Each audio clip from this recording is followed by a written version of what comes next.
1961 ജനുവരി 25 വിശുദ്ധ പൗലോസ് ശ്ലീഹായുടെ മാനസാന്തര തിരുനാൾ ദിവസമാണ് സമരിറ്റൻ സന്യാസിനി സമൂഹം ഔദ്യോഗികമായി സ്ഥാപിതമായത്. അന്നത്തെ തൃശ്ശൂർ രൂപതയുടെ വികാരി ജനറാളും സുപ്രസിദ്ധമായ ഡാമിയൻ ഇൻസ്റ്റിറ്റ്യൂട്ടിൻ്റെ സ്ഥാപകനുമായ കേരള ഡാമിയൻ എന്ന അപരനാമത്തിൽ അറിയപ്പെടുന്ന റൈറ്റ് റവറൻ മോൺസിനോർ പോൾ ചിറ്റിലപ്പള്ളിയാണ് ഈ സന്യാസിനി സമൂഹത്തിൻ്റെ സ്ഥാപക പിതാവ്. ദൈവപരിപാലനയിലുള്ള അടിയുറച്ച വിശ്വാസം, നിശ്ചയദാർഢ്യം, പാവങ്ങളോടും വേദന അനുഭവിക്കുന്നവരോടുമുള്ള കാരുണ്യം എന്നിവ കൊണ്ട് അദ്ദേഹം സമലംകൃതനായിരുന്നു. തൻ്റെ നാമധാരിയായ വിശുദ്ധ പൗലോസ് അപ്പസ്തോലനെ പോലെ തീഷ്ണമതിയായ ഒരു പ്രേക്ഷിത വര്യൻ കൂടിയായിരുന്നു അദ്ദേഹം. ജീവിത വിശുദ്ധി കൊണ്ടും അറിവുകൊണ്ടും ദൈവസ്നേഹ പ്രവർത്തികൾ കൊണ്ടും ശ്രദ്ധേയനായ മോൺസിനോർ പോൾ ചിറ്റിലപ്പള്ളിയാണ് 1961 ജനുവരി 25 സമാരിറ്റൻ സന്യാസിനി സമൂഹം സ്ഥാപിച്ചത്. നല്ല സമറിയാക്കാരൻ്റെ ഉപമ പറഞ്ഞ ശേഷം നീയും പോയി അതുപോലെ ചെയ്യുക എന്ന ആഹ്വാനം മുദ്രാവാക്യമാക്കി കർമ്മമണ്ഡലങ്ങളിൽ ശോഭയോടെ നിലകൊള്ളുന്ന ഈ സന്യാസിനി സമൂഹത്തിൻ്റെ സ്ഥാപനവും വളർച്ചയും ഒരു വിസ്മയമായി നമ്മുടെ മുൻപിൽ നിലകൊള്ളുന്നു. അവശർക്കും ആലംബഹീനർക്കും അത്താണിയാകുവാൻ ദൈവം നട്ടുവളർത്തിയ സമാരിറ്റൻ സന്യാസിനി സമൂഹം ഭാരതത്തിൻ്റെ വിവിധ ഭാഗങ്ങളിലും അതിനപ്പുറത്തേക്കും ശാഖകൾ നീട്ടി വളർന്നു നിൽക്കുന്ന മനോഹര ദൃശ്യമാണ് നമുക്ക് മുൻപിൽ തെളിയുന്നത്. 1909 ജൂലൈ 1 ഇരിങ്ങാലക്കുട അടുത്തുള്ള അവിട്ടത്തൂർ ഗ്രാമത്തിൽ ചിറ്റിലപ്പള്ളി തൊമ്മാന ലോനപ്പൻ ത്രേസ്യ ദമ്പതികളുടെ മകനായി ജനിച്ച കുഞ്ഞിപ്പാലു തൻ്റെ സ്കൂൾ വിദ്യാഭ്യാസം ഇരിങ്ങാലക്കുട സർക്കാർ സ്കൂളിലും ഇന്റർമീഡിയറ്റ് തൃശൂർ സെന്റ് തോമസ് കോളേജിലും ഉപരിപഠനം തൃശ്ശിനാപ്പള്ളി സെന്റ് ജോസഫ് കോളേജിലും പൂർത്തിയാക്കിയ ശേഷം ഒരു വൈദികനാകണം എന്ന തീവ്ര അഭിലാഷത്തോടെ 1933 സെമിനാരിയിൽ പ്രവേശിച്ചു. 1939 ഡിസംബർ 17 അഭിവന്ദ്യ ഫ്രാൻസിസ് വാഴപ്പിള്ളി പിതാവിൽ നിന്നും വൈദിക പട്ടം സ്വീകരിച്ച് പുരോഹിതനായി. Maximum for Jesus and minimum for Paul, അതായിരുന്നു അദ്ദേഹത്തിൻ്റെ ആദർശവാക്യം. 1940 മുതൽ 1952 വരെ ലൂർദ് കത്തീഡ്രൽ, പാവറട്ടി, മായന്നൂർ, ചൊവ്വന്നൂർ, മൂർക്കനാട് തുടങ്ങിയ ഇടവകകളിൽ സേവനമനുഷ്ഠിച്ചു. തുടർന്ന് സെന്റ് തോമസ് കോളേജിൽ കെമിസ്ട്രി ലെക്ചററും വാർഡനുമായി നിയമിതനായി. ഒരു ദിവസം സെന്റ് തോമസ് കോളേജിന്റെ വരാന്തയിൽ നിൽക്കുമ്പോൾ കണ്ട കാഴ്ച ഹൃദയഭേദകമായിരുന്നു. വിവിധ പ്രദേശങ്ങളിൽ നിന്നും തൃശൂർ നഗരത്തിലെത്തിയ കുഷ്ഠരോഗികളെ പോലീസ് മർദ്ദിച്ച് അടിച്ചോടിക്കുന്നു. എല്ലാവരാലും വെറുക്കപ്പെട്ട കുഷ്ഠരോഗികളെ സ്വന്തമായി കാണുവാനും അവരുടെ ജീവിതത്തിലേക്ക് ആശ്വാസവും സാന്ത്വനവുമായി കടന്നു ചെല്ലാനും പരിശുദ്ധാത്മാവ് അദ്ദേഹത്തിന് പ്രേരണ നൽകി. കുഷ്ഠരോഗികൾക്ക് താമസിക്കാനൊരിടം, ചികിത്സ, സ്നേഹത്തോടെയുള്ള ശുശ്രൂഷ എന്നിവ ലഭ്യമാക്കുക എന്നതായിരുന്നു ഫാദർ പോളിന്റെ ലക്ഷ്യം. അതിനായി മുളയത്ത് അയ്യപ്പൻകാവ് എന്ന സ്ഥലത്ത് 1952 ഒക്ടോബർ 13 13 ഏക്കർ സ്ഥലം വാങ്ങി ഗത്സമൻ വാലി എന്ന് പേരിട്ടു. ആ വർഷം തന്നെ ഡിസംബർ 30 സിഡ്നി മെത്രാപൊലീത്ത കാർഡിനൽ ഗിൽറോയ് ഡാമിയൻ ഇൻസ്റ്റിറ്റ്യൂട്ടിന്റെ അടിസ്ഥാന ശില ആശീർവദിക്കുകയും അന്നത്തെ തിരുകൊച്ചി മുഖ്യമന്ത്രി ശ്രീ AJ ജോൺ ശിലാസ്ഥാപനം നിർവഹിക്കുകയും ചെയ്തു.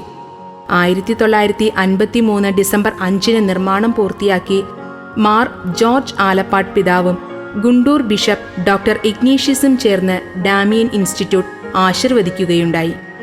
ഡാമിയൻ ഇൻസ്റ്റിറ്റ്യൂട്ടിന്റെ പ്രവർത്തനം മുന്നോട്ടു പോകുമ്പോൾ തന്നെ അതിന്റെ തുടർച്ച മോൺസിനോർ പോൾ ചിറ്റിലപ്പള്ളിയുടെ മനസ്സിൽ ഒരാശങ്കയായി നിലനിന്നിരുന്നു. കുഷ്ഠരോഗി ശുശ്രൂഷയ്ക്കായി പല സന്യാസിനി സമൂഹങ്ങളെയും ഫാദർ പോൾ സമീപിച്ചു. ദൈവദാസനായ ബഹുമാനപ്പെട്ട അഗസ്റ്റിൻ ജോൺ ഊക്കനച്ചൻ സ്ഥാപിച്ച ഉപവി സന്യാസിനി സമൂഹത്തിലെ സഹോദരിമാരായ sister Ignatia, sister Berchmans, sister Cyril എന്നിവർ മുളയം കുന്നുകയറി. 1954 ഏപ്രിൽ 14 മുതൽ ഡാമിയൻ ഇൻസ്റ്റിറ്റ്യൂട്ടിൽ രോഗികളെ താമസിപ്പിച്ചു തുടങ്ങി.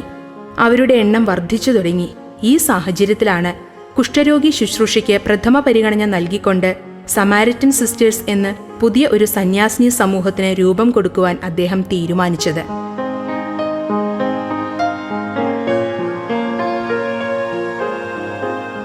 ഡാമിയൻ ഇൻസ്റ്റിറ്റ്യൂട്ടിന്റെ പ്രവർത്തനങ്ങൾ കേട്ടറിഞ്ഞ് ഈ ശുശ്രൂഷയ്ക്ക് തയ്യാറായി 3 അർത്ഥിനികൾ മുന്നോട്ടു വന്നു. Mary Cheerankuzhy, Rose Palamattam, Annie Chittilappilly.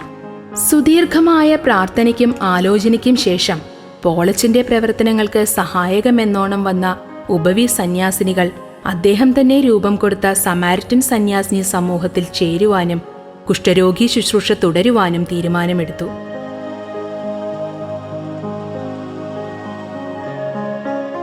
സഭയുടെ ആരംഭ കാലഘട്ടത്തിൽ അംഗങ്ങളുടെ പരിശീലനം ഹോളിക്രോസ് സിസ്റ്റേഴ്സിന്റെ മേൽനോട്ടത്തിലായിരുന്നു.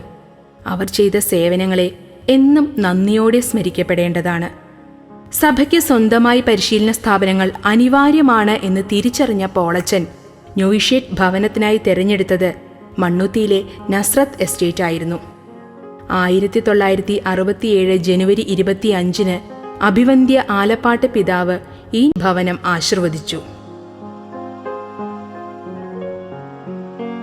കർമ്മലീത്ത സഭാംഗമായ സിസ്റ്റർ ഏഞ്ചൽ മേരി ആദ്യ കാലഘട്ടത്തിൽ നോവിസ് മിസ്ട്രസായി സേവനം ചെയ്യുകയുണ്ടായി. 1971 സമാരിറ്റൻ സന്യാസിനി സമൂഹത്തിലെ പ്രഥമ അംഗമായ സിസ്റ്റർ അന്ന മഗ്ദലിൻ നോവീസുമാരുടെ പരിശീലന ഉത്തരവാദിത്വം ഏറ്റെടുക്കുന്നത്. സമാരിറ്റൻ സന്യാസിനി സമൂഹത്തിന്റെ ആദ്യ നിയമാവലി അന്നത്തെ തൃശൂർ മെത്രാൻ മാർ ജോർജ് ആലപ്പാട്ട് 1963 മാർച്ച് 5 പരീക്ഷണാർത്ഥം അംഗീകരിച്ചു നൽകി. കാലാനുസൃതമായ മാറ്റങ്ങൾക്ക് വിധേയമായി നിയമാവലിയും അനുഷ്ഠാനക്രമങ്ങളും പരീക്ഷണ കാലഘട്ടത്തിനു ശേഷം 2013 ഫെബ്രുവരി 25 കാർഡിനൽ മാർ ജോർജ് ആലഞ്ചേരി അംഗീകാരം സ്ഥിരമായി നൽകുകയും ചെയ്തു. എന്നാൽ 2002 ഫെബ്രുവരി 2 തന്നെ സമാരിറ്റൻ സന്യാസിനി സമൂഹത്തിന് മേജർ ആർക്കി എപ്പിസ്കോപ്പൽ പദവി ലഭിക്കുകയുണ്ടായി. 1981 മാർച്ച് 12 തന്റെ ഇഹലോക ദൗത്യം പൂർത്തിയാക്കി അദ്ദേഹം കാലയവനികയ്ക്കുള്ളിൽ മറയുമ്പോൾ അദ്ദേഹം സ്ഥാപിച്ച സമാരിറ്റൻ സന്യാസിനി സമൂഹം വെല്ലുവിളികളെ സധൈര്യം നേരിടുന്നതിന് സുസജ്ജമായിരുന്നു. അത്ഭുതപൂർവമായ വളർച്ചയായിരുന്നു സമൂഹത്തിൻ്റേത്. അംഗങ്ങളും ഭവനങ്ങളും കൂടുതൽ ഉണ്ടായി.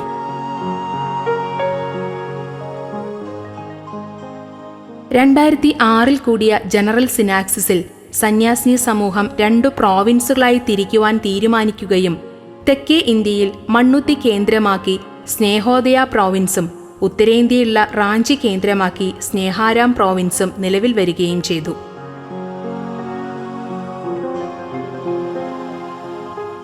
മണ്ണുത്തി ആസ്ഥാനമായിട്ടുള്ള പുതിയ പ്രോവിൻസിൻ്റെ ഔദ്യോഗികമായ ഉദ്ഘാടനം 2006 മാർച്ച് 22 നിർവഹിക്കപ്പെട്ടു.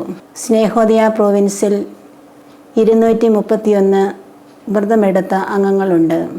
210 പേർ നിത്യവ്രതം വാഗ്ദാനം ചെയ്തവരും 23 പേർ അനിത്യവ്രത വാഗ്ദാനം ചെയ്തവരുമാണ്. 33 സഹോദരിമാർ ജനറലേറ്റിൻ്റെ കീഴിലുള്ള വിവിധ ഭവനങ്ങളിൽ സേവനം കാഴ്ചവെക്കുന്നു. സന്യാസ പരിശീലനത്തിലായിരിക്കുന്ന 23 അർത്ഥിനികൾ ഈ പ്രോവിൻസിൽ ഇപ്പോൾ നിലവിലുണ്ട്. പ്രോവിൻസ് രൂപീകൃതമായപ്പോൾ എല്ലാ മിഷൻ രംഗങ്ങളും നോർത്ത് പ്രോവിൻസിലേക്ക് നീങ്ങിയത് കാരണം സൗത്ത് പ്രോവിൻസിന് മിഷൻ ഉണ്ടായിരുന്നില്ല.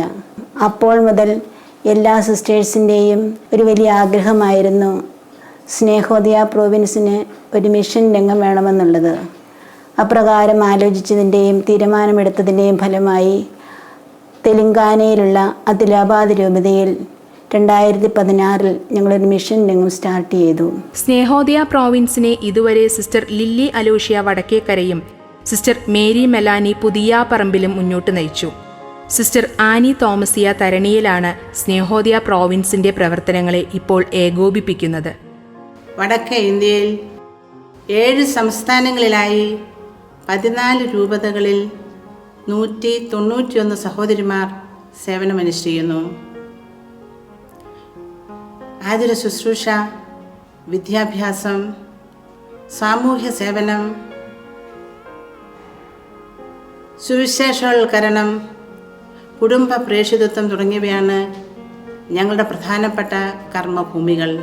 സിസ്റ്റർ തെരേസ് ക്ലമന്റീനയായിരുന്നു സ്നേഹാരാം പ്രോവിൻസിന്റെ പ്രഥമ പ്രൊവിൻഷ്യൽ. സിസ്റ്റർ അനീറ്റ പാലക്കൽ ഇപ്പോൾ പ്രവർത്തനങ്ങൾക്ക് നേതൃത്വം നൽകുന്നു. ദൈവത്തിന് സ്വയം സമർപ്പിച്ച പരിശുദ്ധ മറിയമാണ് സമാരിറ്റൻ സന്യാസിനി സമൂഹത്തിന്റെ പ്രഥമ മധ്യസ്ഥ. ആന്തരിക ജീവിതവും പ്രേക്ഷിത തീക്ഷ്ണതയും സ്വന്തമാക്കിയ വിശുദ്ധ കൊച്ചു ത്രേസ്യായും പ്രതിബന്ധങ്ങളെ മറികടന്ന് സ്നേഹ ശുശ്രൂഷ ചെയ്ത വിശുദ്ധ വെറോനിക്കയുമാണ് ഉപമധ്യസ്ഥർ. വ്രത വാഗ്ദാനം ചെയ്ത 422 സന്യാസിനിമാരും പരിശീലനത്തിന്റെ വിവിധ ഘട്ടങ്ങളിലുള്ള 72 പേരും ഈ സമൂഹത്തിൽ അംഗങ്ങളായിട്ടുണ്ട്.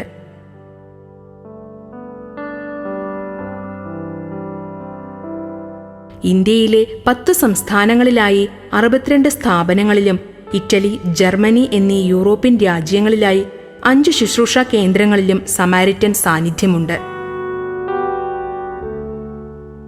സമാരിറ്റൻ സന്യാസിനി സമൂഹത്തിന്റെ സിരാ കേന്ദ്രമാണ് ഹോളി സ്പിരിറ്റ് ജനറലേറ്റ്.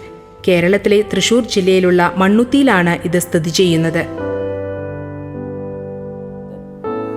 വിദ്യാഭ്യാസ രംഗത്തും ആതുര ശുശ്രൂഷ രംഗത്തും വിലയേറിയ സംഭാവനകൾ നൽകിയ പുണ്യചരിതനായ മോൺസിഞ്ഞോർ പോൾ ചിറ്റിലപ്പള്ളിയാണ് ഈ സന്യാസിനി സമൂഹത്തിൻ്റെ സ്ഥാപക പിതാവ്. കുഷ്ഠരോഗി ശുശ്രൂഷയ്ക്ക് പ്രാമുഖ്യം നൽകിക്കൊണ്ട് സാമൂഹ്യ സേവനവും രോഗീ പരിചരണവും എന്നതായിരുന്നു അദ്ദേഹം ഈ സന്യാസ സമൂഹം തുടങ്ങിയപ്പോൾ വിഭാവനം ചെയ്തിരുന്നത്. ഇന്നത്തെ കാലഘട്ടത്തിൻ്റെ ആവശ്യങ്ങൾ പരിഗണിച്ച് ആശുപത്രികൾ, ഡിസ്പെൻസറികൾ, HIV എയ്ഡ്സ് സെൻറ്റേഴ്സ്, വൃദ്ധർക്കും അഗതികൾക്കും വേണ്ടിയുള്ള ഭവനങ്ങൾ, ഭിന്നശേഷിയുള്ള കുട്ടികൾക്ക് വേണ്ടിയുള്ള സ്കൂളുകൾ, അനാഥശാലകൾ, പുനരധിവാസ കേന്ദ്രങ്ങൾ, നേഴ്സിംഗ് സ്കൂൾ, കോളേജ് എന്നു തുടങ്ങിയ പ്രവർത്തന രംഗങ്ങൾ, ഉത്തരേന്ത്യയിലെ അവികസിത പ്രദേശങ്ങളിലെ സ്കൂളുകൾ, ഇടവകയോടനുബന്ധിച്ചുള്ള സുവിശേഷവൽക്കരണ പ്രവർത്തനങ്ങൾ, ഇവയിലെല്ലാം സിസ്റ്റേഴ്സ് പങ്കുചേരുന്നു.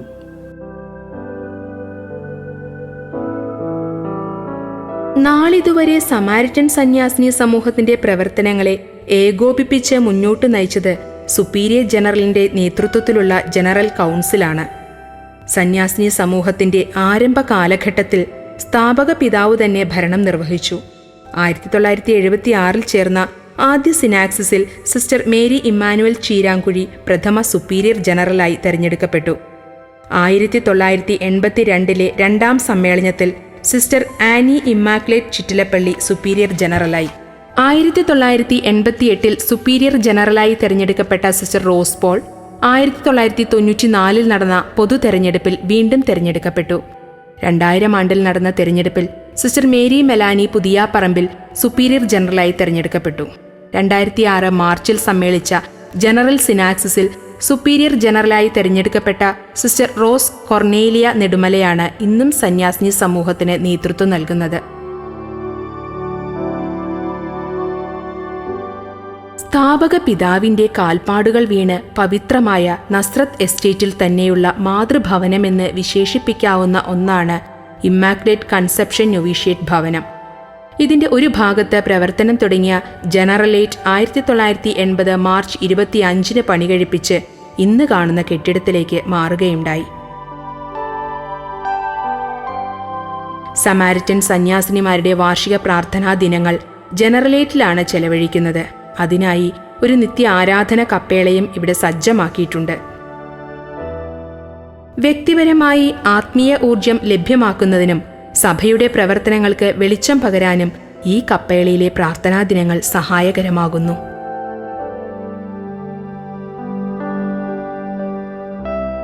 സ്നേഹോദയ പ്രോവിൻസിലെ പോസ്റ്റുലൻസിന്റെ പരിശീലനം നടത്തപ്പെടുന്നത് ജനറലേറ്റിൽ തന്നെയാണ്.